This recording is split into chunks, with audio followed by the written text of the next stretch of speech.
En este módulo, como ya comenté, vamos a revisar cuáles son los requisitos de la norma en materia de control de documentos y control de registros, y hemos agregado también un pedacito que tiene que ver con la gestión de la información. Este es el contenido de este primer módulo. ¿Y por qué vamos a revisar esto al inicio del módulo? Porque la norma, como ustedes saben, nos lleva a desarrollar documentos, procedimientos, formatos, instructivos. Y tenemos que comenzar por definir los lineamientos que se van a seguir en tu laboratorio, en tu sistema de gestión de la calidad para el desarrollo de la documentación. Para mí esta sería la base, este es el punto de partida.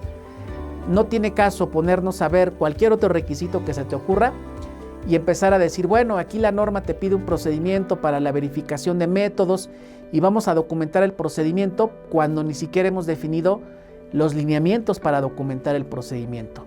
Entonces, esta es la base, este es el punto de partida para que vayamos dándole forma al sistema de gestión de la calidad. Entonces, ¿cuál es el objetivo de este módulo? Los objetivos de este módulo. Primero, que conozcamos la diferencia entre estar certificados por ISO 9001 y estar acreditados por ISO 15189. Con demasiada facilidad, quienes no se han capacitado, a lo mejor, quienes no han tomado algún webinar o algún curso en la materia, pues decimos, me quiero certificar por la ISO 15189. Me quiero acreditar, pero realmente a veces el concepto no está muy claro. Entonces, todos los que participen en este diplomado, pues deberían tener la capacidad, la posibilidad de poder explicar la diferencia entre acreditación y certificación. Sería, pues digamos,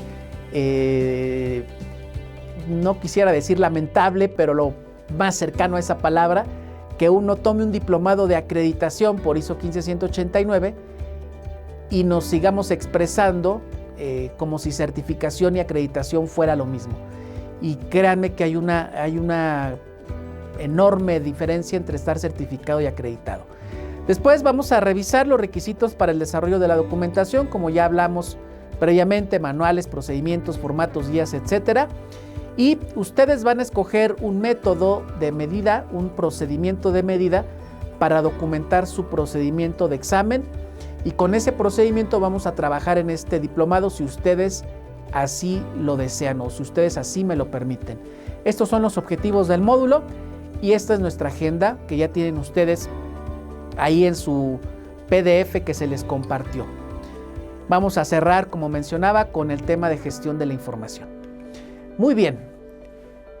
¿Cuáles son los requisitos de los usuarios de un laboratorio de análisis clínico? Siempre empiezo muchas charlas con esta pregunta.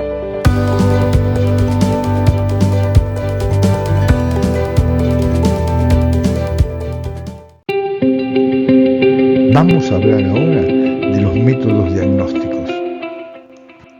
Uno de los métodos diagnósticos que nos sugieren la presencia de una infección por adenovirus es la microscopía.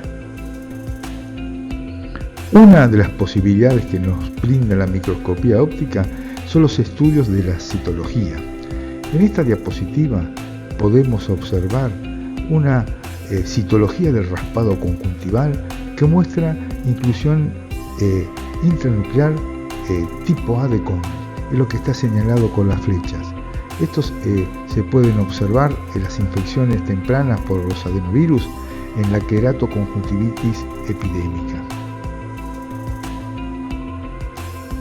La microscopía óptica también nos puede ayudar para identificar adenovirus en cortes histológicos. Acá podemos observar un corte histológico coloreado con hematoxilina eosina. Lo que marcan las flechas son inclusiones intranucleares basófilas y las células difuminadas, que son las puntas de flecha en la superficie del epitelio intestinal, nos sugieren una infección por adenovirus. En esta diapositiva podemos observar un corte histológico de una mucosa del duodeno, donde podemos ver una célula que está marcada con la flecha, que que presenta una inclusión intranuclear. En esta otra diapositiva podemos observar un corte histológico coloreado con hematoxilina y eosina, donde las flechas marcan unos núcleos que están localizados en forma basal y que tienen una forma de media luna. En esta diapositiva observamos un corte histológico del colon en un cuadro de colitis por adenovirus.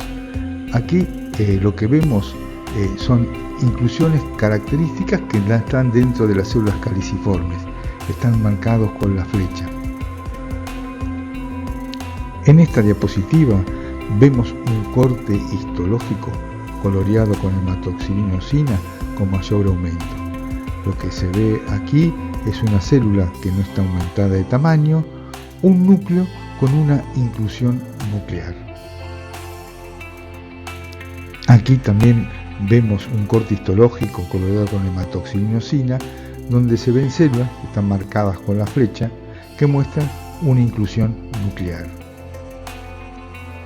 En esta diapositiva observamos distintos cortes histológicos donde se observan células con núcleos que tienen inclusiones nucleares.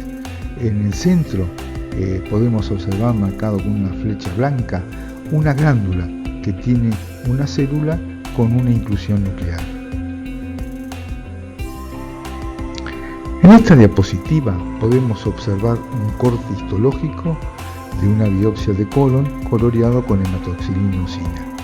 Podemos ver el epitelio y la lámina propia. En un círculo negro tenemos la imagen de una célula caliciforme. Normalmente la célula caliciforme tiene un núcleo y una bolsa donde están los gránulos que van a ser secretados. Normalmente el núcleo tiene una posición inferior y los gránulos que van a ser secretados una ubicación superior. El hecho de que esos gránulos en esta imagen tengan una posición inferior y el núcleo una posición superior con los cuerpos de inclusión nos sugiere la presencia de los adenovirus. Aquí tenemos una imagen en el círculo negro que nos sugiere una célula secretora con un núcleo que tiene cuerpos de inclusión. Esto nos sugiere una infección por adenovirus.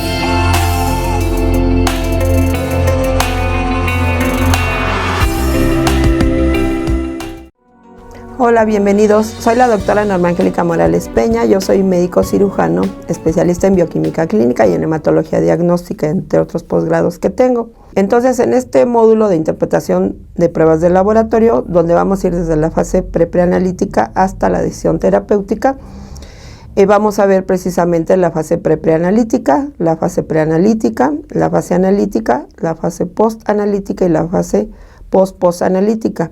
Dentro de ellas diferentes subtemas donde nos vamos a abocar en la primera parte sobre las motivaciones del médico para solicitar un estudio de laboratorio, qué es lo que ve en el paciente, cómo es esa mecánica que lo lleva a solicitar un estudio de laboratorio. Obviamente, ya en la fase preanalítica, muy conocida por todos ustedes, pues lo que se refiere a la preparación del paciente, la obtención de muestras y lo que debemos esperar sobre todo en la variabilidad biológica, ya que son cosas que a veces no se toman en cuenta.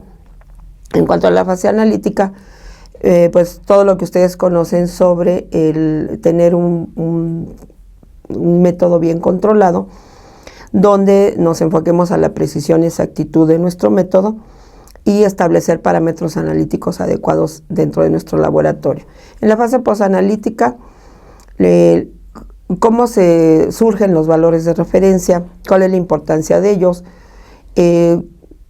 cuáles son también las posibilidades de una prueba cuando nos da un resultado de acuerdo a su sensibilidad y a su especificidad, es decir, lo que vamos a traducir como eficiencia en el diagnóstico, los valores predictivos positivos y negativos de las pruebas y también el conocer lo que es el valor de referencia del cambio y el y los valores críticos, que son sumamente importantes de acuerdo a la clínica del paciente.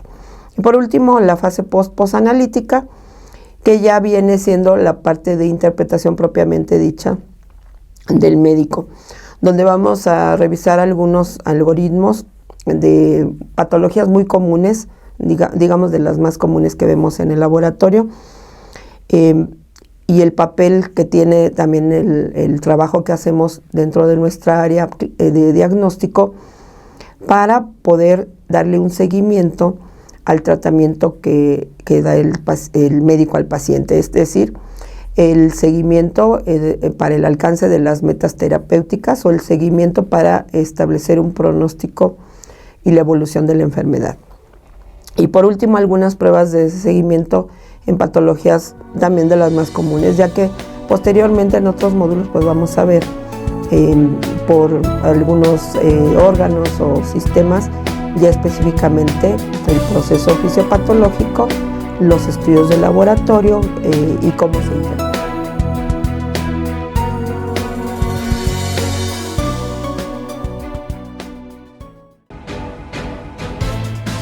Hace un rato mencioné que los linfocitos, que los bebés pequeños recién nacidos y todavía como hasta el periodo como de 2 años, véanle al microscopio y van a ver células muy parecidas a algunas de estas. Si las ven con detenimiento van a ver células un poco parecidas a eso. Ahí no le podemos hacer caso. Bueno, no le podemos hacer caso en el momento que el resto de la biometría, hemoglobina, plaquetas, neutrófilos esté dentro de lo normal. Si tengo otras citopenias, bueno, entonces ya son otros focos rojos que tengo que considerar en el análisis de mi caso. Pero si solo tiene ocasionales células como estas o varias células como estas, pero el niño está bien, no tiene las sudoraciones, no tiene todo lo demás que acabo de mencionar y su biometría está perfectamente bien, no pasa nada, todo tranquilo. Lo que pasa es que cuando realmente se afecta, pues esto es muy evidente, no hay una cosa así como que medias tintas en una leucemia aguda, excepto en un médico que le dé tratamiento, puede darle tratamiento como prednisona, que la prednisona se usa como parte del cóctel que le dan a un paciente con una leucemia de estas. Entonces la prednisona puede hacer que sí bajen estas células momentáneamente, se corrige un poco la hemoglobina, las plaquetas y todo, dices, bueno, parece normal la biometría, pero si no sabías que le dieron prednisona, pues te vas a confundir en esa parte. En realidad, siempre está afectada la hematopoiesis y siempre tiene citopenias. Aquí hay un punto muy importante. Aquí estoy mostrando unas fotos de unos precursores que se ven no muy aumentados en cantidad. Pero puede haber leucemias de precursores que ya tienen 190,000 leucocitos. Entonces ya hasta con los ojos cerrados dices, bueno, pues esto no es normal. Una proliferación en un paciente de 190,000 jamás en la vida. Entonces, y aparte ese sí va a tener muchas manifestaciones B porque tiene un montón de proliferación celular. Vean, otro tipo de fotografía. Y estas fotografías puse de nuevo, me enfoqué en células que tienen algunos pseudópodos, aquí. Algunas personas han llegado a llamar estas células en timón de barco, también a estas prolongaciones le llaman blebs. Pueden ver, pueden llamarse de muchas formas y muchos tipos. Pero si a mí me preguntan, lo que más me llama la atención es que apenas aquí se ve poquito citoplasma, aquí se ve poquito y casi paralelo. Un precursor en muchas ocasiones es así. Casi no le ves el citoplasma, casi es puro núcleo. Acá pues sí tiene un poquito más de citoplasma, pero igual así como un mieloide o el tamaño de un mieloide, tampoco. Y cabe mencionar que esta cromatina es un tanto común en los precursores. No es una cromatina ni fina ni gruesa, se ve como irregular, porque miren, esta sí es más fina, pero esta de acá se le ha denominado cromatina amorfa. ¿Qué es una cromatina amorfa? Imaginen que tienen una cartulina.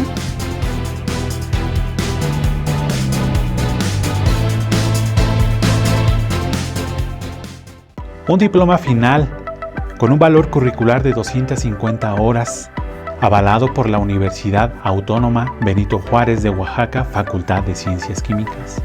Una constancia por módulo con un valor curricular de 25 horas. Consulta de videograbaciones las 24 horas del día durante todo tu diplomado. Material de descarga. Esto y más contiene nuestros diplomados para el 2024. ¿Te interesa más? Dale clic en el botón de abajo o contáctanos a nuestro número de WhatsApp y con gusto te atendemos. Nos vemos.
Grabar en computadora.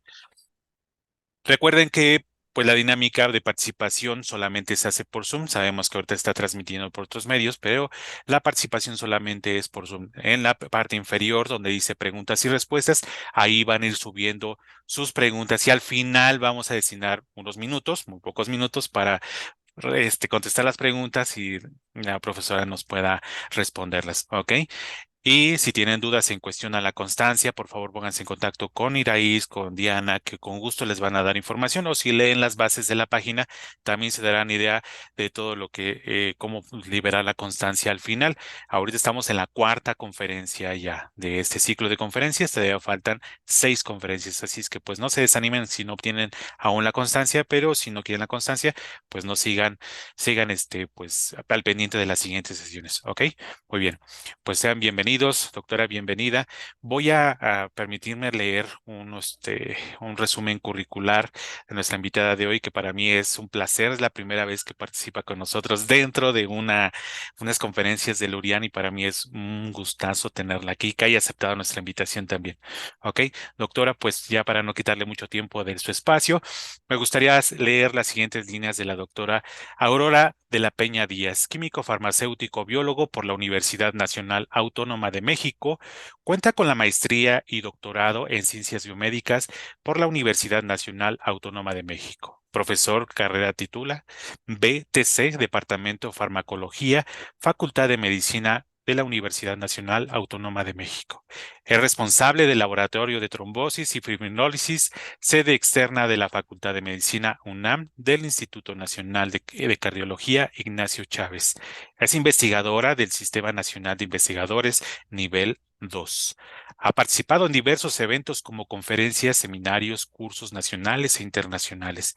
Ha pertenecido a sociedades y agrupaciones, y por mencionar algunos, la Agrupación Mexicana para el Estudio de la Hematología, secretaria de la Agrupación Mexicana del Estudio de la Hematología, presidenta de la Sociedad de Comité de Trombosis y Hemostasia, AMECLAD, miembro regular de la Academia Mexicana de Ciencias y más, la verdad, Pues me quedo corto con el currículum de la doctora y me lo manda y, híjole, no sabía de dónde escoger. La verdad, pues una carrera impresionante que tiene la doctora y para mí es un gusto, pues que en esta tarde nos acompañe y nos pueda compartir un poquito de su experiencia y pues en esta tarde nos va a compartir un tema muy importante que es el ABC del estudio de la fibrinólisis. Doctora Aurora, para mí es un gusto darle la bienvenida y pues le dejo el público para que nos ayude a compartir su presentación y su experiencia. Bienvenida, doctora. No, muchas gracias. Eh, a ver, aquí compartir.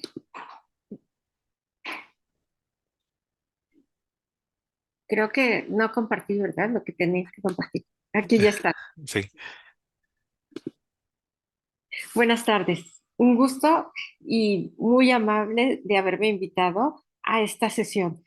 Para mí es un gusto realmente poder transmitir y compartir un poco el trabajo que hemos hecho alrededor de varios años ya, alrededor de la hemostasia, de la coagulación, de la regulación antitrombótica de la hemostasia y del sistema fibrinolítico. Esta inquietud nació ya desde hace algunos años. Yo tuve la fortuna de formarme un tiempo en el laboratorio del doctor Eduardo Anglescano en París, Francia. Allí es un laboratorio donde se aboca de manera muy puntual y con mucho interés al estudio de la fibrinólisis. En esta sesión tendremos varios puntos que trataré puntualmente. Primero definiremos qué es la fibrinólisis. Posteriormente mencionaremos qué actividades tiene, cómo se regula, en qué casos es recomendable su estudio y cómo se aborda el estudio. Con estos 5 puntos, pienso que cubriremos un espectro amplio acerca del tema. Sin embargo, serán aspectos no tan profundos, justamente porque llamamos al tema ABC de la fibrinólisis. Este tema a veces se evita, se evade, mm, se piensa que es difícil y haré mi mejor esfuerzo por hacerlo lo más ameno posible. En caso de que no sea así, me lo dicen y veremos de qué manera podemos hacerlo o simplificarlo este, al punto de que lo encuentren ustedes adorable, que les guste, que lo pongan en práctica en sus lugares de trabajo.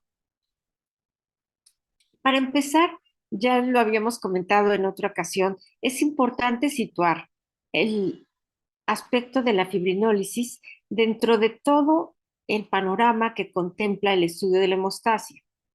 En la hemostasia se tiene en varios eventos que únicamente con fines didácticos se dividen en hemostasia primaria, en coagulación, en regulación antitrombótica y en fibrinólisis.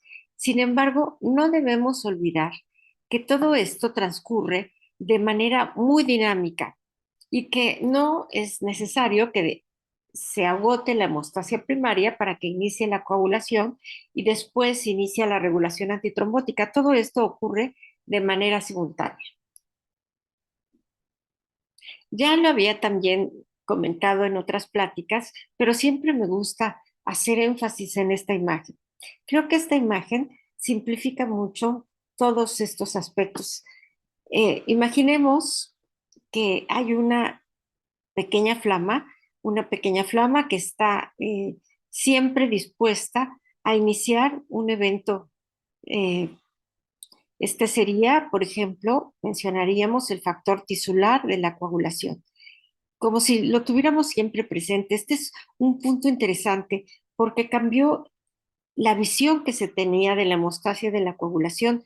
Siempre se sugería que hasta que hubiera una lesión endotelial o que se perdiera continuidad del endotelio, se podía iniciar la coagulación, pero fue hace algunos años en que surgió este paradigma en donde se habla de factor tisular circulante, es decir, que tenemos siempre la posibilidad de iniciar los eventos hemostáticos sin necesidad de sufrir una lesión per se.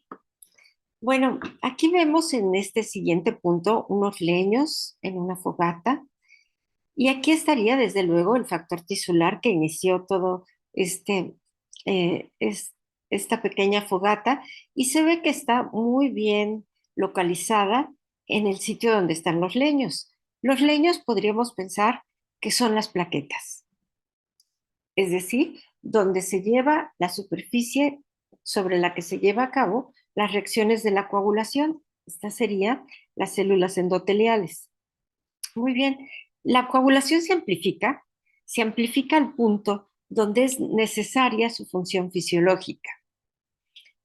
Aquí vemos todavía una coagulación muy bien controlada, se amplificó más de como era en su fase anterior, pero esta controlada sigue ocurriendo exclusivamente sobre las plaquetas y los leños. Sin embargo, puede perder el control por completo. Y aquí veríamos una fase expansiva de la coagulación donde ya perdió por completo el control. Es decir, ya no se puede ver eh, ningún límite eh, importante para la coagulación.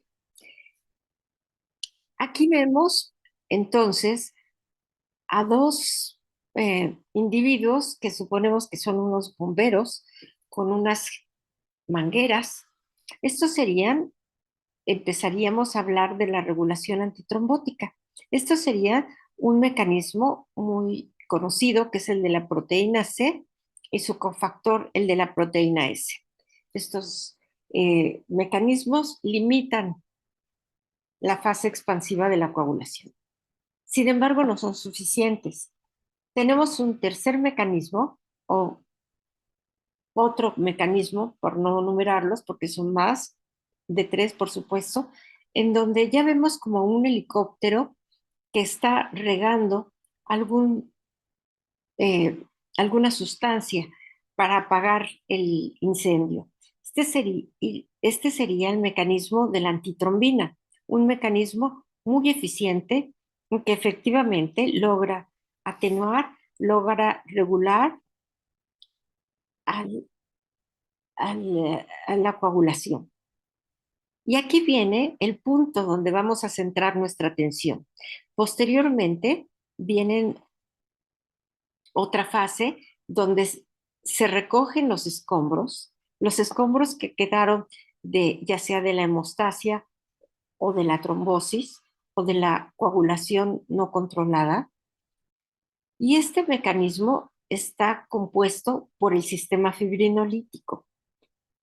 Recoge por completo toda la evidencia que quedó sobre las células endoteliales de los residuos de fibrina para hacer nuevamente permeable en los vasos sanguíneos, el árbol vascular, y permite que siga circulando la sangre libremente.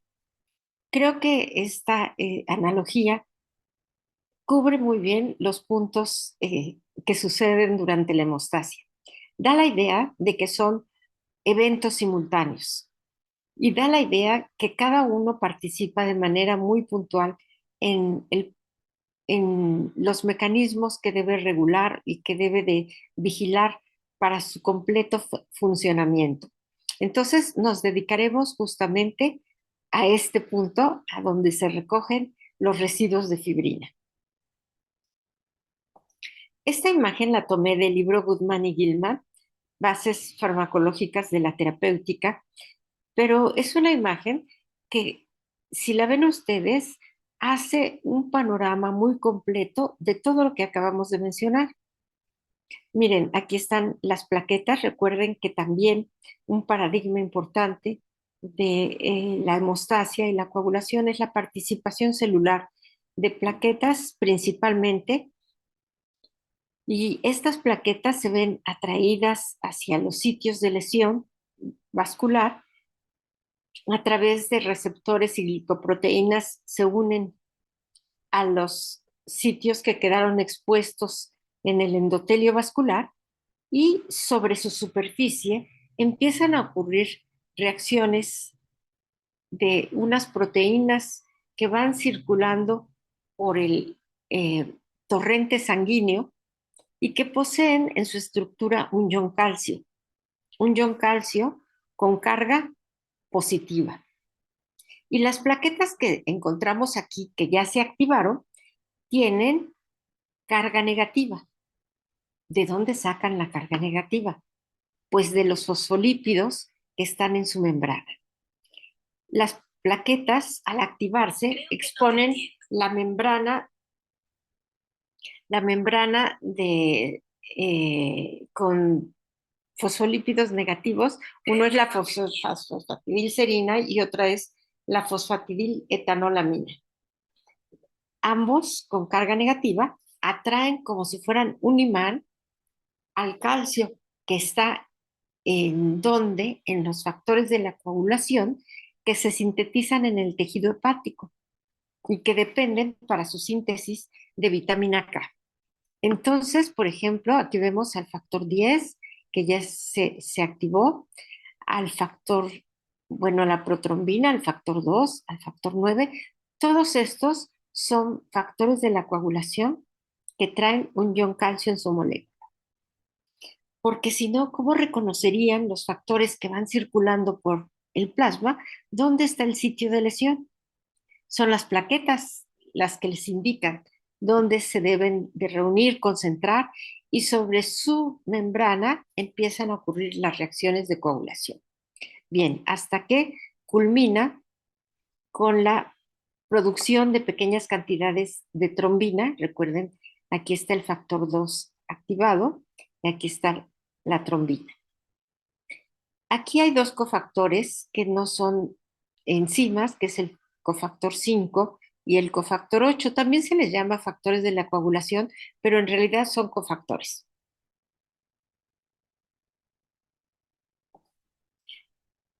La trombina entonces actúa sobre otra proteína que está circulante, que es el fibrinógeno. El fibrinógeno es una proteína muy grande que se sintetiza también en el tejido hepático y que bajo efecto de la trombina se transforma en fibrina.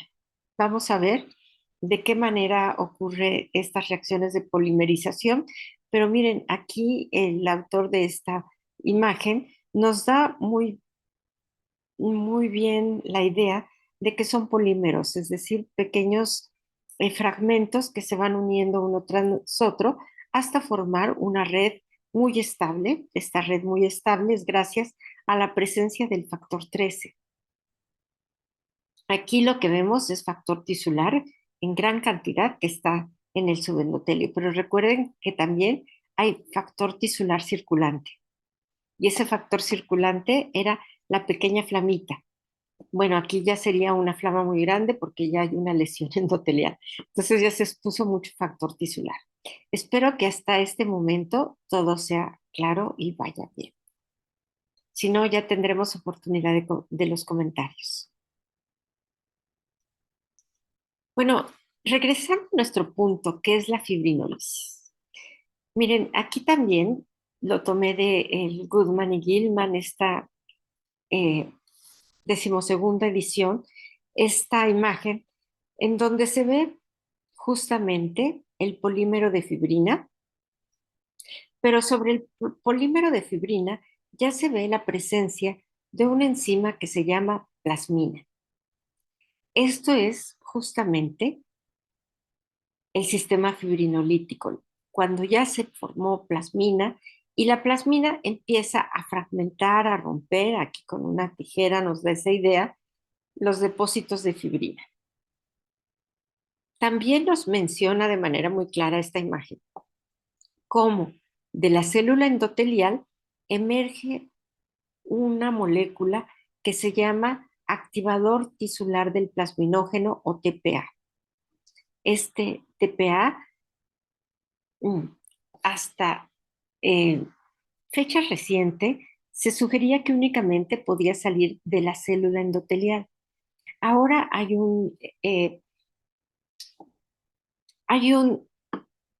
evidencias de que la plasmina, al igual que el factor tisular, también se puede generar en el plasma. Esta es una hipótesis que ha confirmado de manera muy notable el doctor Anglescano, y habla de la plasmina que se genera en circulante. Sin embargo, nos vamos a referir en esta presentación, esto es a través de otro mecanismo que son las microvesículas, pero a esa plasmina no nos vamos a referir hoy.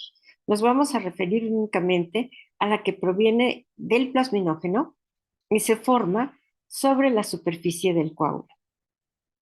Esto es interesantísimo, porque si el activador sale del interior de la célula endotelial, sugiere que por abajo del coágulo o por abajo del trombo es donde se va formando la plasmina, y la plasmina va destruyendo de adentro hacia afuera a la fibrina. Cuando ya hay plasmina circulante, es decir, cuando ya destruyó a todo el coágulo, la plasmina encuentra a su inhibidor, que es el alfa-2 antiplasmina.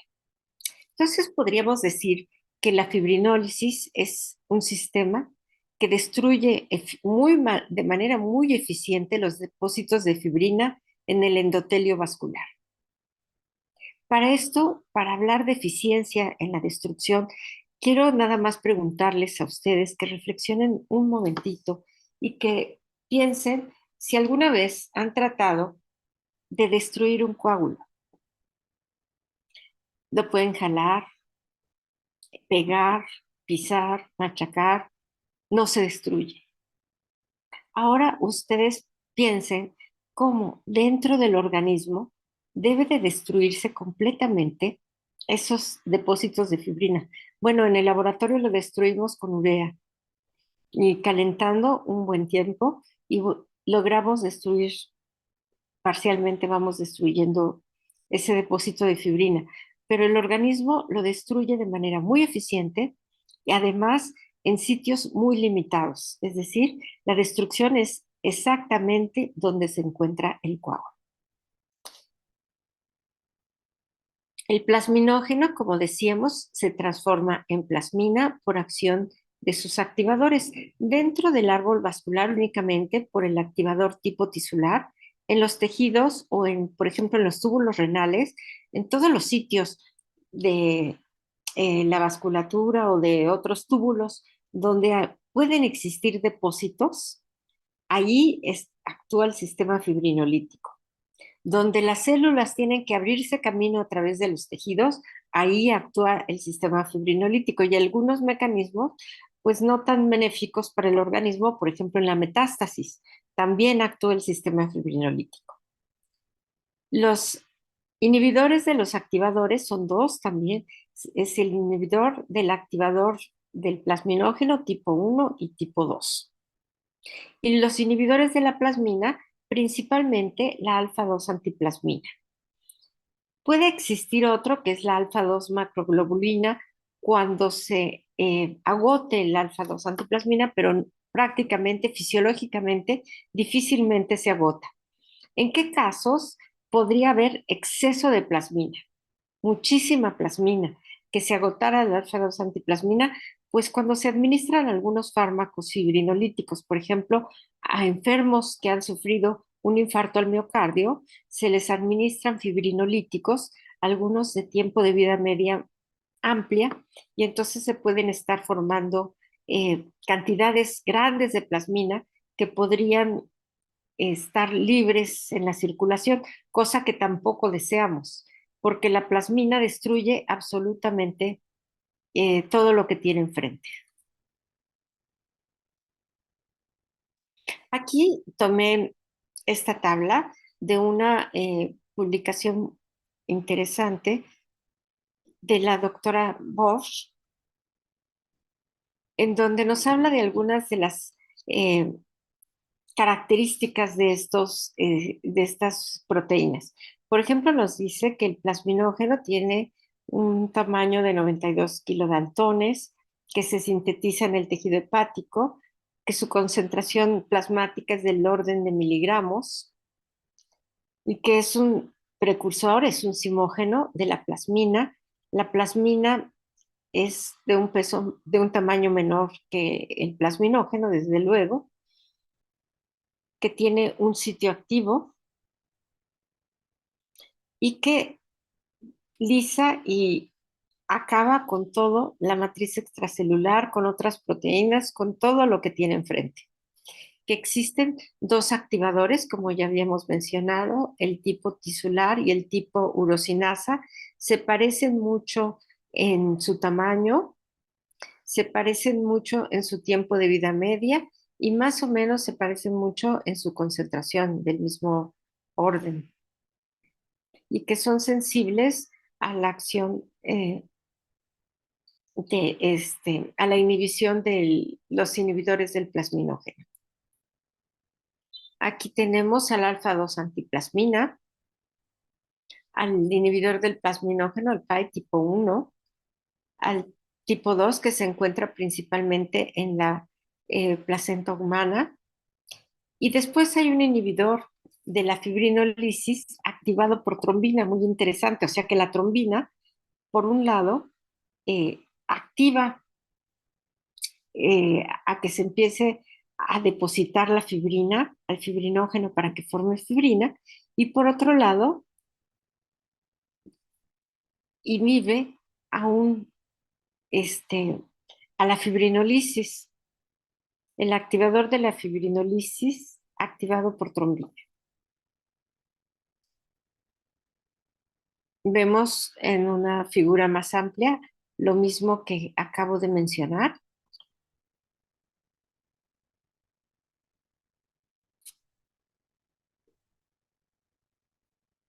Ya me da miedo ver el reloj porque me empieza a hablar, ¿eh? Disculpen ustedes. Pero Ade- no quiero pasarme de tiempo. Adelante, doctora, no se preocupe. Gracias. Sí, usted me avisa para no pasarme. Tómese Gracias, su tiempo, esté tranquila, no se preocupe. gracias. Miren, ¿cómo se forma la fibrina? Este es un punto realmente interesante porque nosotros pensaríamos que la fibrina es la misma en todos los casos y en todos los individuos. Sin embargo, no es así. Hay en ocasiones que se forma de manera muy rápida. Cuando se forma de manera muy rápida, o cuando el fibrinógeno, que es el precursor, aquí vemos una molécula de fibrinógeno, está en una concentración muy alta, se forman coágulos con una geometría, una arquitectura y una estructura muy difícil de disolver para el sistema fibrinolítico. Es decir, cuando la fibrina es muy compacta, al sistema fibrinolítico le da más trabajo disolverla. Y cuando la fibrina es más laxa, bien por la estructura del fibrinógeno o bien porque el fibrinógeno no está muy concentrado, entonces es más eficiente el sistema fibrinolítico para romperlo. Esa es una característica importante, porque algunos enfermos tienen eh, insuficiencia fibrinolítica no porque sus componentes del sistema tengan menor eficiencia o menor actividad, lo tienen porque el coágulo que se les formó es muy grande o muy compacto. Lo que se estudia actualmente en el área de investigación con mucho interés es la arquitectura de los coágulos, por esto que les estoy comentando. Pero esta sería una imagen del fibrinógeno que se va a formar en fibrina. Se resalta que es una proteína muy grande. Si se fijan, 340.000 daltons. En las anteriores, su peso molecular era muy pequeño. Esta estructura tan grande del fibrinógeno y tan compleja tiene dos cadenas polipeptídicas. Bueno, tiene tres, pero dos están en dímeros. Una es la AA, la cadena AA, otra es la cadena BB y otra es la cadena gamma. Estas cadenas están unidas de manera muy firme a través de puentes de disulfuro y esto hace que tengan enlaces covalentes, es decir, enlaces que no se destruyen fácilmente. Se necesita en realidad para destruir al fibrinógeno la acción de una enzima que también de manera eficiente logre escindirla, que es la trombina. Entonces, si hay trombina, si se activa la coagulación, se empieza a romper el fibrinógeno y entonces el fibrinógeno la trombina convierte el fibrinógeno en monómeros de fibrina.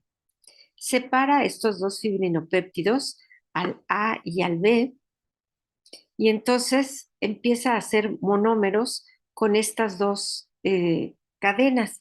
También rompe el dímero y así se empiezan a formar cadenas que van encajando unas con otras como si se quisiera hacer una estructura mucho más grande. Se empiezan a ensamblar, se empiezan a polimerizar. Estos serían los polímeros de la fibrina. Ya mencioné que si está muy concentrado el fibrinógeno o si hay una gran cantidad de trombina y se rompe mucho fibrinógeno en poco tiempo, se hacen coágulos muy densos, muy compactos. Eso quiere decir que estas cadenas se forman o están en contacto de manera muy estrecha. Otra característica es que el factor 13 los estabiliza, es decir, los fenómenos de fibrina después se están estabilizando muy bien unos con otros.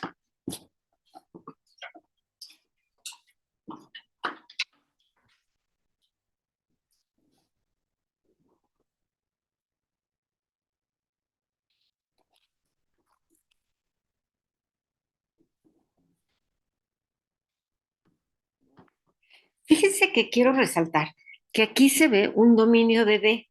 Este dominio de D justamente son los dímeros D, pero este dominio de D se rompe después por la acción del sistema fibrinolítico una vez que tiene factor 13 entrelazado.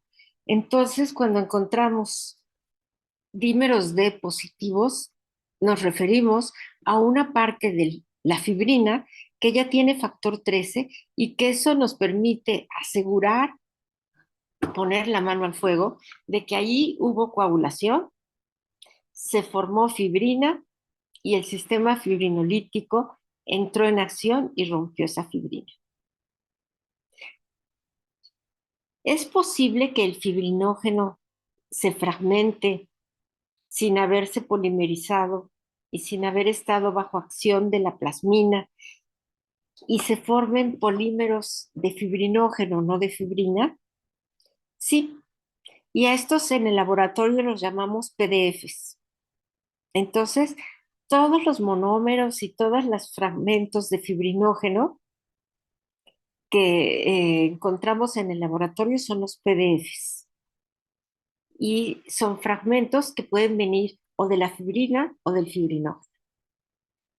Y los dímeros D únicamente provienen de la fibrina. Entonces, dímeros de fibrina exclusivamente, PDFs, los productos de digestión de la fibrina o del fibrinógeno, pues pueden venir del fibrinógeno. ¿Es posible en una prueba de laboratorio tener dímeros D positivos y PDFs negativos? Porque podríamos pensar que a la hora que se empieza a fragmentar la fibrina por acción de la plasmina, pues entonces se van a ir formando otros productos de digestión, no nada más dímeros D. Y estos productos de digestión podrían ser PDFs. Pues sí, es posible. En algunos casos hay algunos pacientes que se les fragmenta el fibrinógeno. No es muy frecuente, pero puede ser.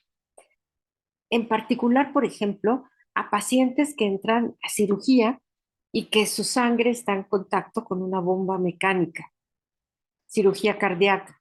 Entonces, a la hora que la sangre del enfermo circula por la bomba, pues el fibrinógeno, que es una molécula tan grande, se puede empezar a fragmentar y entonces pueden aparecer estos productos de digestión del fibrinógeno, no de la fibrina. Le hacen dímeros D, los dímeros D salen negativos.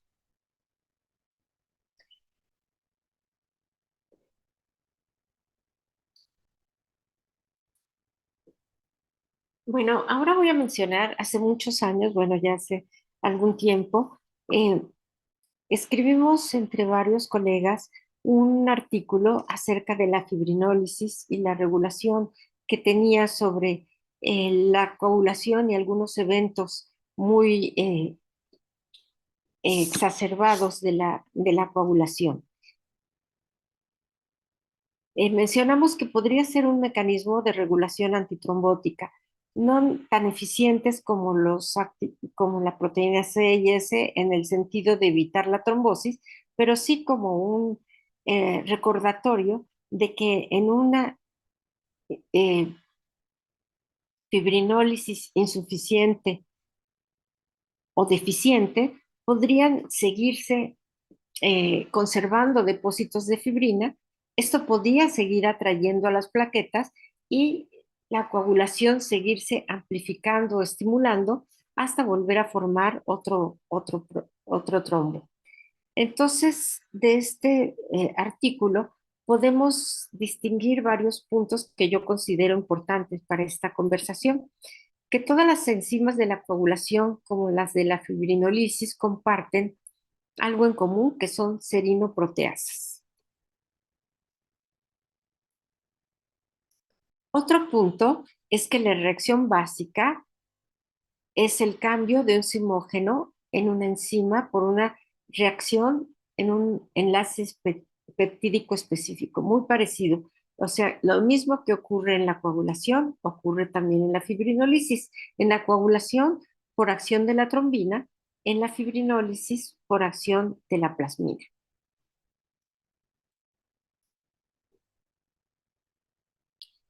De manera muy similar, la reacción se inicia y propaga en la fibrina en un sistema que se amplifica, como vimos también en la coagulación, y se equilibra dinámicamente entre proteínas o que favorecen la presencia de plasmina o que impiden su presencia. Es decir, los activadores permitirían su presencia.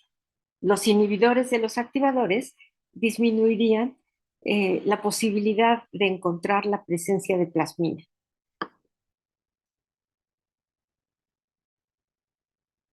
Y esta imagen es muy interesante porque tiene mucha información importante. Miren, para empezar, nos habla de cómo son los activadores del plasminógeno.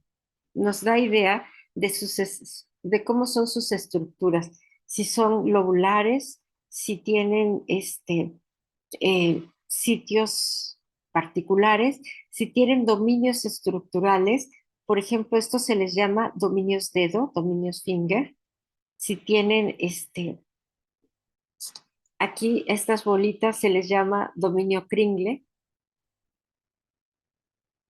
También nos habla de cuáles serían, por ejemplo, los principales inhibidores: el epsilon aminocaproico, que en algunas ocasiones se les administra a los enfermos, sobre todo en cirugía, para disminuir sus estados hemorrágicos. Sería porque atenúan la acción del plasminógeno. Después aquí está el inhibidor C1, la alfa-2 antiplasmina, que ya mencionamos, que antagoniza la plasmina, y cuando ésta se acaba, pues entraría en acción la alfa-2 macroglobulina para antagonizar a la plasmina. Que el plasminógeno, que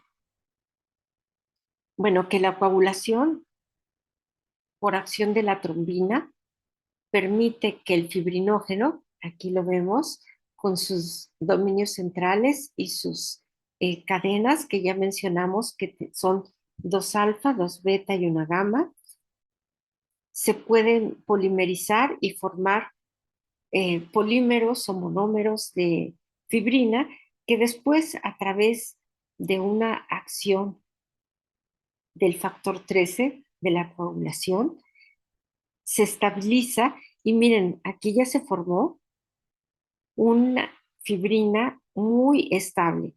Una vez que esto sucede, que hay enlaces cruzados del factor 13, ya la fibrina es prácticamente insoluble, a menos de que esté bajo el efecto de la plasmina.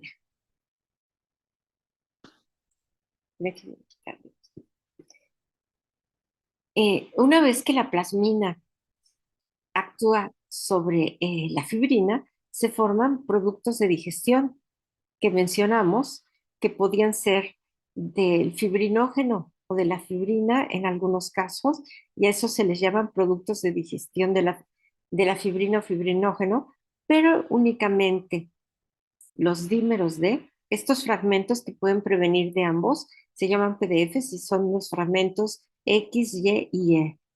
Pero los dímeros de vienen exclusivamente ¿de dónde? De los enlaces cruzados. Aquí está. Estos enlaces cruzados ya nos habla de dímero D y esto nos habla de acción del factor 13 y de una fibrina muy estable. Entonces, PDFs pueden venir del fibrinógeno, dímeros D, de la fibrina nada más. Y aquí está el inhibidor de la fibrinolisis activado por trombina. El factor 2 activado forma un complejo que activa al TAFI y el TAFI es el inhibidor de la fibrinólisis activado por trombina. Entonces la trombina no nada más aumenta la coagulación, sino de alguna forma también inhibe la fibrinólisis, permite un coágulo muy estable. Esta imagen se las recomiendo mucho. Viene en esta publicación, es una publicación reciente y es muy interesante. Les sugiero que la busquen o si no, yo se la puedo proporcionar al químico macedonio para que se las haga llegar a ustedes, porque realmente es una delicia la lectura de este artículo.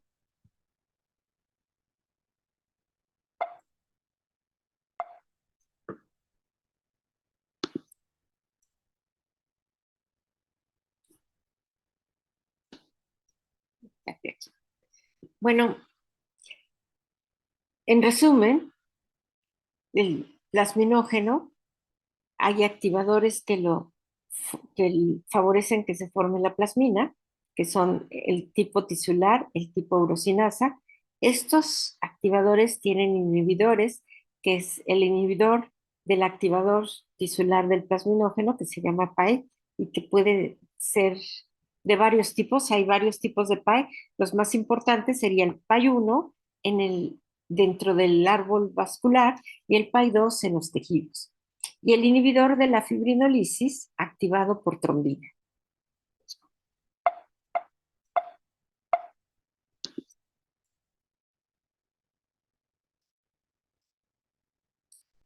Algo muy interesante es que la fibrinolisis no nada más participa para destruir a la fibrina, también se ha visto que participa en la remodelación del tejido óseo, muy importante para las fracturas óseas, en la apoptosis, en la metástasis. Ya les había comentado que todo lo que implique paso de células, de moléculas de un tejido a otro, implica actividad del sistema fibrinolítico. Tenemos una publicación donde encontramos que los activadores del plasminógeno son unos marcadores eficientes para metástasis en cáncer de mama, en la angiogénesis, en la inflamación y desde luego para reparar una herida.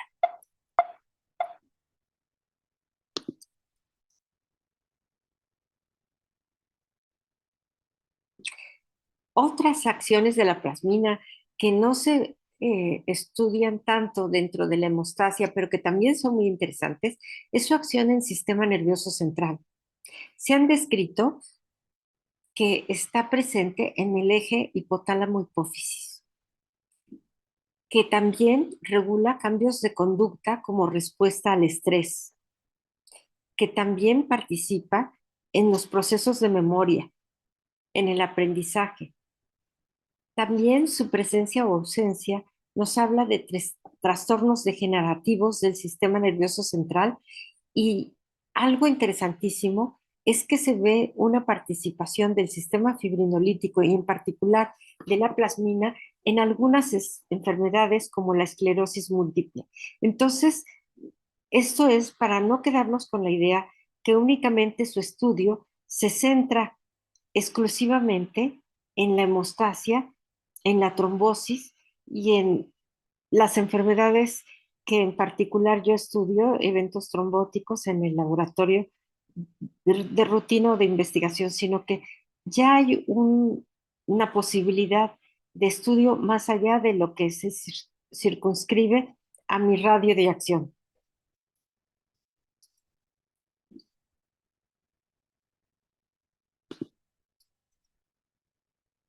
Bueno, hay otras proteínas, les había dicho que en realidad la plasmina podría tener efectos sobre muchísimos otros sitios y proteínas. En particular, a lo que a nosotros nos interesaría sería que destruye también al factor 5 y al factor 8, que dijimos que no eran factores, sino eran cofactores de la hemostasia, el 5 y el 8. Ay, perdón. También actúa contra la trombomodulina. La trombomodulina es muy importante en el endotelio vascular porque regula la acción de la proteína C y la proteína S. ¿Se acuerdan? Esos dos bomberos que estaban ayudando a apagar la acción del incendio, pues es muy importante. Entonces la presencia de la trombomodulina y la plasmina pues destruye la trombomodulina. Y en las plaquetas también destruye la glicoproteína 2B3A, que es el receptor del fibrinógeno. Es decir, las plaquetas también se unen unas con otras a través de fibrinógeno, que sería este su receptor, y del 1B9, que es el receptor al factor de von Willebrand. Bueno, ¿qué pasa? El PAI se ha medido muchísimo en diferentes estados patológicos. Es una de las principales moléculas que controla la actividad del sistema fibrinolítico. Entonces, en particular el PAI-1. Fíjense ustedes, el PAI-1 se incrementa mucho en el estrés. Ahorita ya no lo veríamos tan difícil de imaginar porque sabemos que el sistema fibrinolítico también tiene muchas actividades en el sistema nervioso central y sobre todo en comportamiento y conducta. Entonces el estrés incrementa el PAI-1 y eso nos podría dar, aventurándonos en una hipótesis, podría ser por qué el estrés facilita los estados trombóticos, los infartos. No sé si han escuchado que personas que están muy estresadas, cálmate, te va a dar un infarto. Pues el estrés justamente incrementa, o el PAI-1 incrementa el estrés, o el estrés incrementa el PAI-1.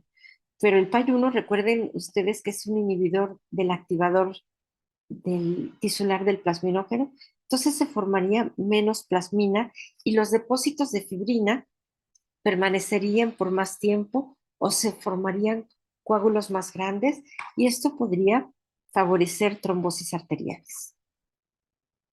También el asma se incrementa durante el PAI-1 o el PAI-1 incrementa los estados asmáticos, la glomerulonefritis y los depósitos de fibrina intraarticulares, sobre todo en la artritis reumatoide. La fibrinolisis también está muy unida y trastornos del sistema fibrinolítico a la aterosclerosis, a las enfermedades autoinmunes y también se ha visto que está en estrecha relación con otros mecanismos enzimáticos, por ejemplo, el de las metaloproteasas. Aquí lo vemos muy estrecho, miren, aquí la plasmina también puede activar a este mecanismo de las metaloproteasas. Si hay metaloproteasas activas, hay lisis de la matriz extracelular y esto nos podría hablar de la aterosclerosis o enfermedades autoinmunes. También hay inhibidores de las metaloproteasas, pero la plasmina, desde luego, sería un activador de este sistema de metaloproteasas. Entonces, la plasmina podría favorecer, si no se antagoniza oportunamente, algunos otros sistemas que podrían tener otras consecuencias fisiopatológicas en un individuo.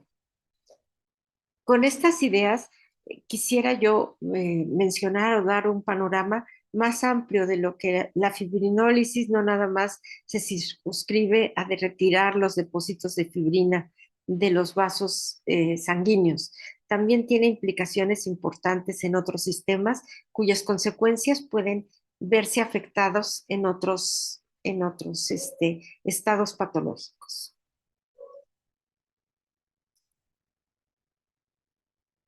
Bueno, ¿en qué casos se deben estudiar la fibrinólisis? Miren, muchas personas, he oído ese comentario, pues no hay que estudiarla porque además de que es muy difícil, hemos pasado décadas sin su estudio. ¿Y qué ha ocurrido? Pues no ha ocurrido nada. Entonces, ¿para qué estudiar? Creo que esta es una visión un poco limitada y en realidad nada favorece ni a los pacientes ni al conocimiento en este campo.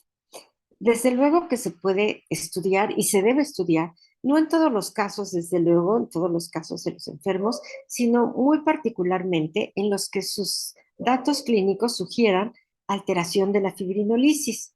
Por ejemplo, hay unos que se expresan a muy temprana edad, que serían los trastornos congénitos, principalmente del fibrinógeno.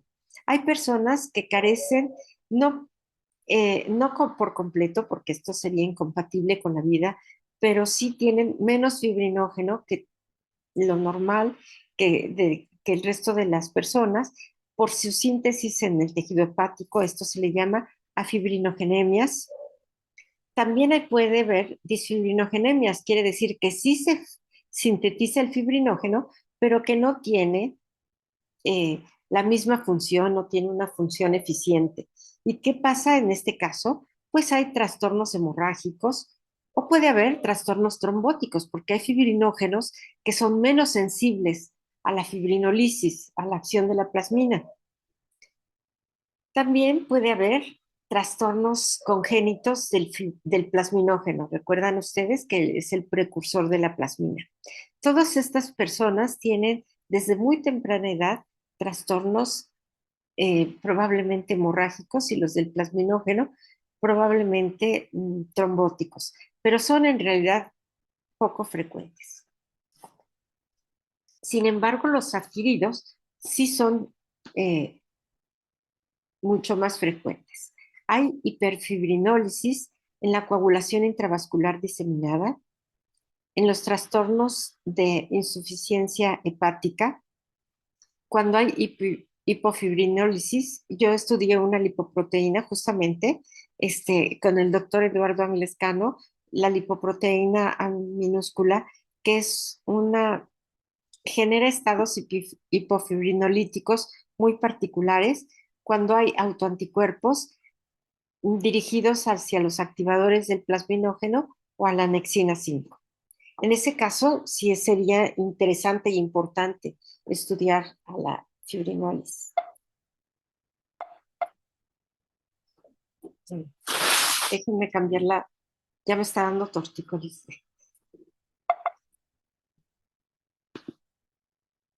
Ok. Esta sería, por ejemplo, la lipoproteína A minúscula. Esta lipoproteína se parece mucho al plasminógeno. Su estructura tiene los mismos cringles y sería muy similar al plasminógeno. Sin embargo, tiene una LDL, rodea una LDL y esa la hace muy aterotrombótica.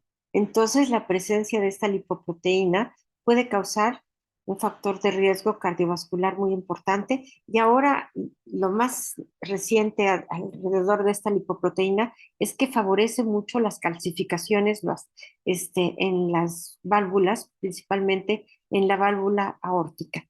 Condiciona mucho para la estenosis aórtica, la disfunción del corazón, estados isquémicos y trombóticos del corazón. Es proinflamatoria, proaterogénica, protrombótica. Y se han probado algunas posibilidades terapéuticas ahora hay fármacos más dirigidos que podrían favorecer, más bien disminuir la actividad de la lipoproteína A. Bueno, en el laboratorio, ¿cómo podríamos tener una ruta diagnóstica para el estudio de la fibrinólisis?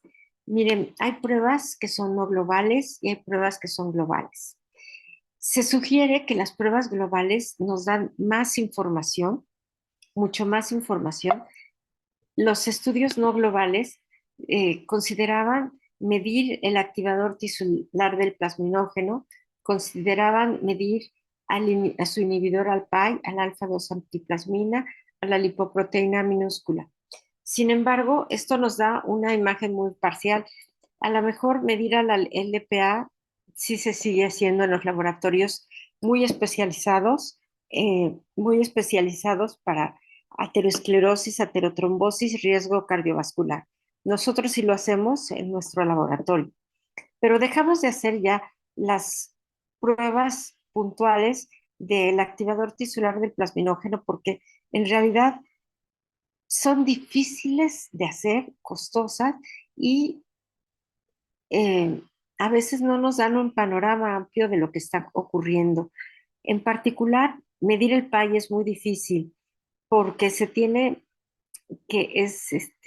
más bien el TPA, porque se tiene que acidificar inmediatamente la muestra, inmediatamente que se toma, porque si no el PAI empieza a destruir al TPA, a antagonizarlo, a formar enlaces y entonces ya no se puede medir oportunamente, da datos muy variables, porque además todas estas tienen ciclos circadianos, entonces siempre hay que hacerlo a la misma hora en todos los pacientes y en condiciones muy puntuales. Ahora se sugiere que bueno, el dímero D sí se sigue haciendo y es muy importante y en la pandemia era un marcador importante, no nada más de sobrevida. Es decir, pacientes que tenían dímero D muy alto tenían desafortunadamente un desenlace poco favorable. Y se hacen pruebas funcionales en microplacas. También se pueden hacer globales, las lisis de globulinas. Es una prueba muy antigua, pero proporciona mucha información y, y puede ser muy útil para rápidamente saber cómo está el estado fibrinolítico de un enfermo. Y desde luego, las pruebas funcionales que se hacen con equipos como el ROTEM, pues son muy útiles. Nada más para mencionar algunas, sin ser muy exhaustivo esta presentación, el tiempo de lisis emplea las euglobulinas del plasma a bajo pH y fuerza iónica. Las euglobulinas es lo que queda después de acidificar el plasma y precipitarlos. Por ejemplo, se hace en un baño de hielo, en un tubo de plástico, se mezcla 0.9 mililitros de ácido acético al 0.01%, es decir, en plasma acidificado, y se le pone 0.05 mililitros de plasma. Desde luego el plasma citratado del enfermo se incuba, se centrifuga por 10 minutos y el precipitado, es decir, lo que queda abajo, se resuspende en amortiguador de tris pH 7.4. En realidad nosotros lo hacemos con tris o lo hacemos con fosfatos. Últimamente nos están dando mejores oportunidades los amortiguadores de fosfatos.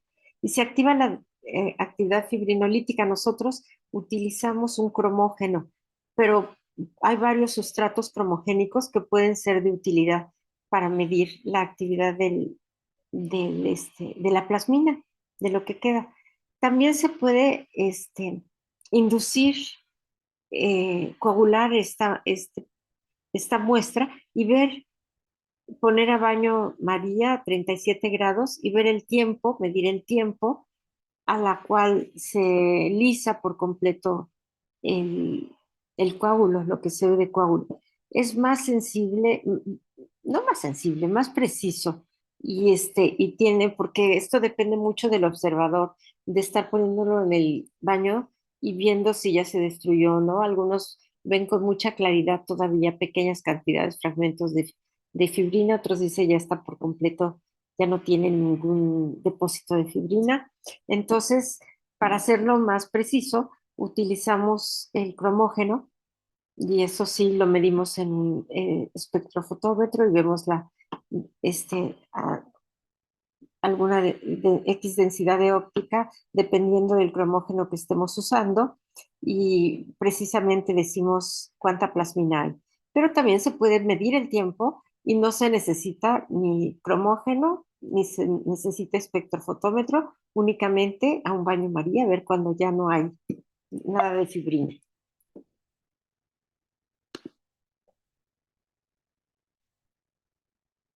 Eh, Rápidamente, porque creo que ya me pasé un poquito.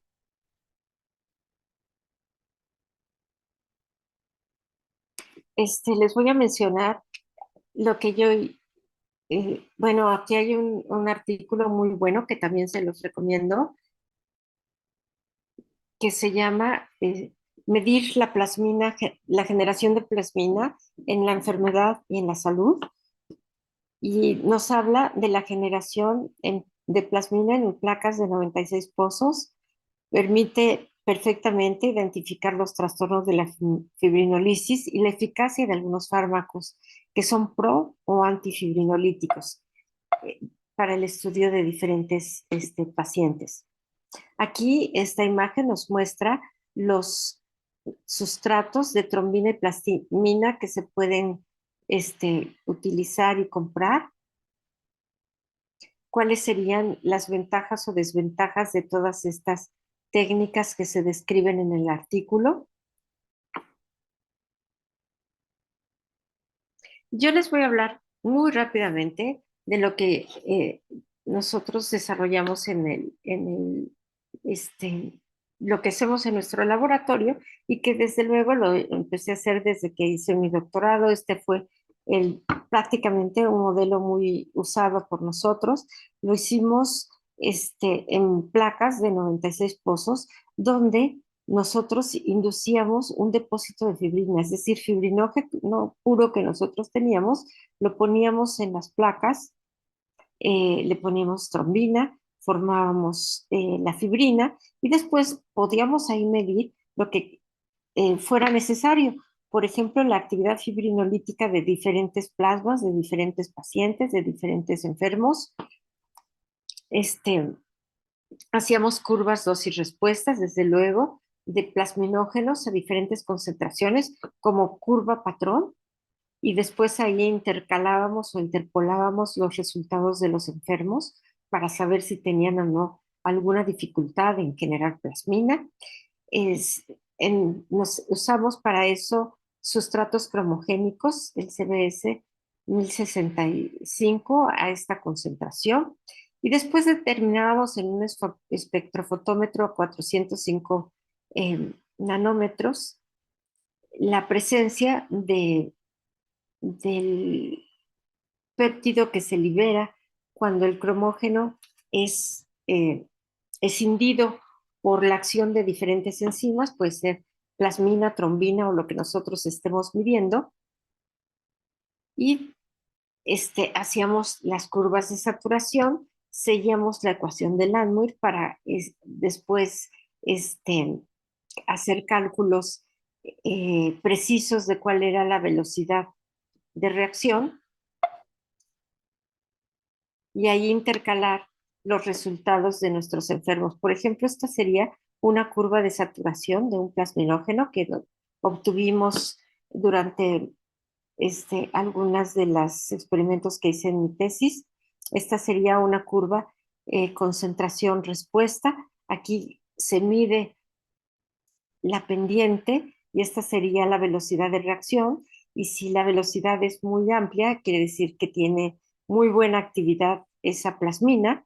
Si no, si por ejemplo sale por acá y su pendiente es muy baja o más baja que esta, querría decir que la plasmina es menos eficiente.